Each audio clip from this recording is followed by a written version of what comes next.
नमस्कार बच्चों, स्वागत है आपका अपने YouTube चैनल हरियाणा सेंट्रल पर। सुप्रभात सभी को। सीटी क्वालिफाइंग मुहिम में आपका स्वागत है। जय श्री राम सभी को।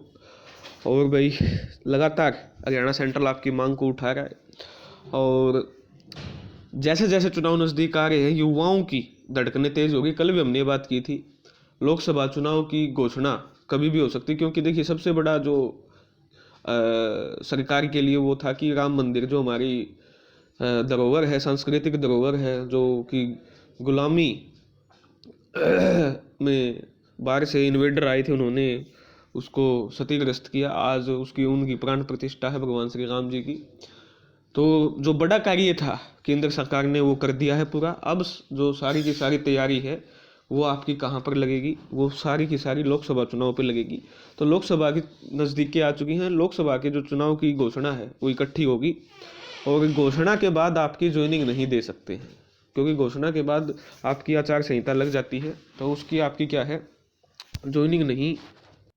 अब सरकार के पास कोई ऑप्शन नहीं है, क्योंकि पिछले 4 साल से खून के आंसू जो सरकार ने बच्चों को रुलाया है, ज्वाइनिंग देने के अलावा कोई ऑप्शन नहीं है। अभी सरकार के पास कौन कौन सी भर्तियां हैं?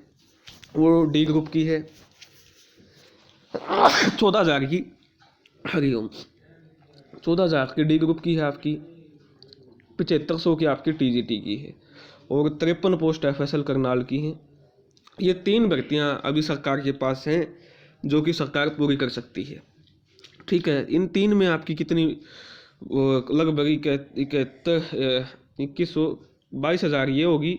साथ में अगर सरकार अगर चाहे, अगर ज्वाइनिंग देना ही चाहती है वाकई में, तो 12,000 वैकेंसियों का सरकार पेपर ले चुकी है, जिसमें 4 गुना से क्या है आपके कम विद्यार्थी हैं। बाकी में 4 गुना से ज़्यादा क्या है आपकी कैंडिडेट हैं। और अब तो बिल्कुल सिर पे चुनाव है, वोट मशीन पे बटन दबाना है। अभी भी अगर सभी बच्चों को नहीं बिठाएगी तो इससे ढीठ सरकार नहीं हो सकती। तो सरकार अगर चाहे तो बाकी को क्या कर सकती है, दूसरे सिटी में तब्दील कर सकती है या उसमें बाइफरकेट कर सकती है सिटी को। ठीक है, सिटी 1 एंड सिटी 2 बाइफरकेट कर सकती है। और फिर अगर बाइफरकेट कर दिया और जो पोस्ट प्रेफरेंस आपकी रद्द करवाई हुई है उनको आपकी क्या कर सकती है, रद्द करके, जो भरवाई हुई है उनको रद्द करके, जो ये 12,000 वैकेंसी का पेपर लिया है, इन 12,000 की ज्वाइनिंग भी दे सकती है। इसके लिए आपको पोस्ट प्रेफरेंस को रद्द करना पड़ेगा और उनको अगले सिटी में लेके जाना पड़ेगा। ठीक है, ये है मुश्किल काम। अगर ये काम कर लेती है सरकार तो 22,000 तो डी ग्रुप और टीजीटी की और एफएसएल करनाल की, और 12,000 वैकेंसियाँ ये हो जाएंगी आपकी। ठीक है, तो ये कितनी हो जाएंगी? लगभग 34,000 वैकेंसियाँ हो जाएंगी आपकी। और एचपीएससी की वैकेंसियाँ जो हैं पाइपलाइन में चली गई हैं, लगभग 4,000 की करीब वो आपकी वैकेंसी, 4,500 की आपकी पीजीटी की चल गई। तो लगभग 40,000 के करीब ये वैकेंसियाँ हो सकती हैं अगर सरकार चाहे, अगर अपना जो अड़ियल रवैया है युवाओं के प्रति सरकार वो छोड़ दे तो। नहीं तो कुछ नहीं होना। फिर ये सारी की सारी आपकी कहाँ जानी है? विधानसभा में जानी है। अगर सोच ही लिया है सरकार ने कि राम मंदिर या मोदी जी के नाम पे अगर लोकसभा चुनाव जीतना है उनको, तो फिर वो लोकसभा में कोई भी भर्ती नहीं करेंगे। ठीक है, सिर्फ 2 भर्तियां हैं, एक टीजीटी की और एक डी ग्रुप की, उनकी ज्वाइनिंग आपकी दे सकते हैं। ठीक है, उसमें भी टीजीटी की ज्वाइनिंग में कोई दिक्कत नहीं है, करवाओ, बहुत अच्छी बात है। लेकिन डी ग्रुप की अगर इन्होंने ज्वाइनिंग करवा दी पहले तो कट ऑफ बहुत आई जाएगी। जिस जेन्युइन बच्चे को सी ग्रुप की मिलनी थी या और मिलनी थी, उसको अब डी ग्रुप की मिलेगी, और जिसको डी ग्रुप की मिलनी थी उसको डी ग्रुप की नहीं मिलेगी। अब मुझे ये समझ नहीं आ रहा है, लगातार माननीय चेयरमैन से गुजारिश करते हैं, विनती करते हैं कि भाई क्यों इन बच्चों के साथ तुम हाथ धो के पीछे पड़े हो, क्यों इनका दड़ा करने पे तुले हुए हो? पिछले 4 साल से एक भी भर्ती आपने नहीं की है, और जो एक पुलिस की है उसमें भी पूर्ण रूप से ज्वाइनिंग नहीं दिया। आज भी उसकी 1500 से 2,000 वैकेंसी खाली पड़ी है। तो इतना जो अडेठ रवैया, अड़ियल रवैया है, वो क्यों? एचकेआरएन में आप वो किसी को नौकरी लगा रहे हो ना, ये पता कौन नौकरी लग रहा है, किस कैटेगरी की किसकी सीट है, किस जात का बालक लग रहा है, क्यों लग रहा है, किस बेस पे लग रहा है। 40-40 नंबर देते तो कोई पेपर नहीं लेते। प्रधानमंत्री मोदी कहते हैं कि हम यशस्वी राष्ट्र बनेंगे। ऐसे बनोगे क्या यशस्वी राष्ट्र? बिना पेपर लिए नौकरी दे रहे हो। ये है प्रधानमंत्री मोदी का विजन। वो किसी को गली में से पकड़ के नौकरी लगाना, पता ही नहीं है। बिना पेपर के आज पूरे हिंदुस्तान में, पूरी दुनिया में कौन नौकरी देता है? ना कोई स्किल।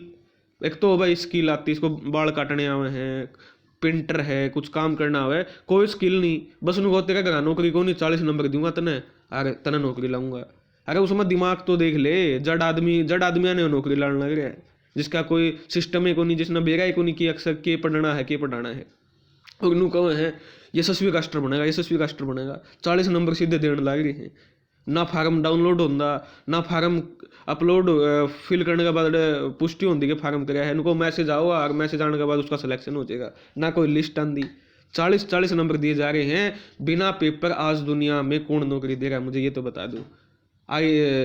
इनकम टैक्स इंस्पेक्टर, तहसीलदार से लेके पीजीटी टीजीटी से लेके बीएमएस डॉक्टर तक इन्होंने दाव पे लगा दिए हैं।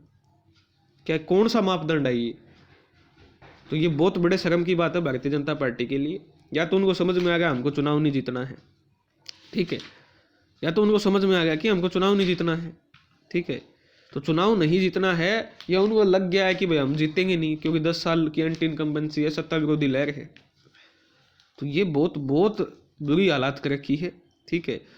समाप्त किए जाएं और सीटी जारी रखना है तो पात्रता परीक्षा बनानी जाए, यानी जो पास हो उसे सभी मुख्य परीक्षा में बिठाया जाए।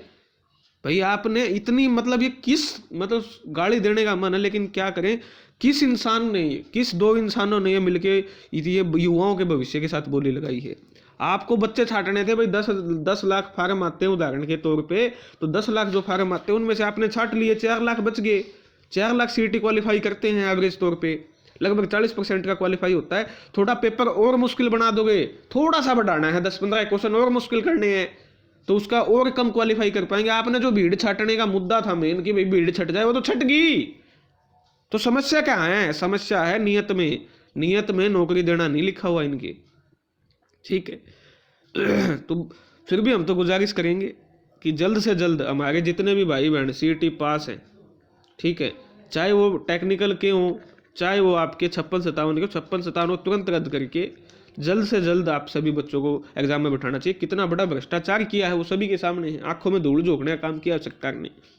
जल्द से जल्द 56-57 में सभी बच्चों को और साथ में टेक्निकल में सभी बच्चों को बैठा के जल्द से जल्द जो बचे हुए एग्जाम है वो कंडक्ट करवाने चाहिए और जल्द से जल्द आपकी जोइनिंग प्रोसेस स्टार्ट करनी चाहिए।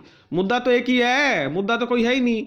सीईटी में आपकी प्रेफरेंस 1,60,000 बच्चों ने भरी थी, इसमें इन सभी को बैठाना है। कल से जैसे ही एग्जाम लिया धड़ाधड़ जोइनिंग देनी है। अब सरकार की मंशा नहीं है, बच्चे आपस में लड़ा दिए इन्होंने।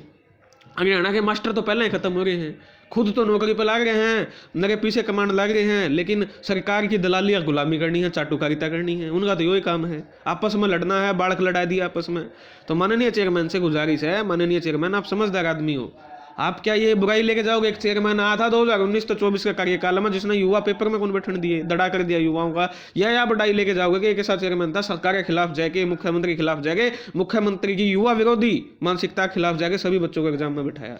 अब वो आपने डिसाइड करना है कि आप कौन सी युवाओं की तरफ हो या सरकार की चाटुकारिता करोगे या मुख्यमंत्री के पैरों में पड़ोगे, ये आपको देखना है। धन्यवाद। कोई डाउट हो तो कमेंट सेक्शन में जरूर पूछें।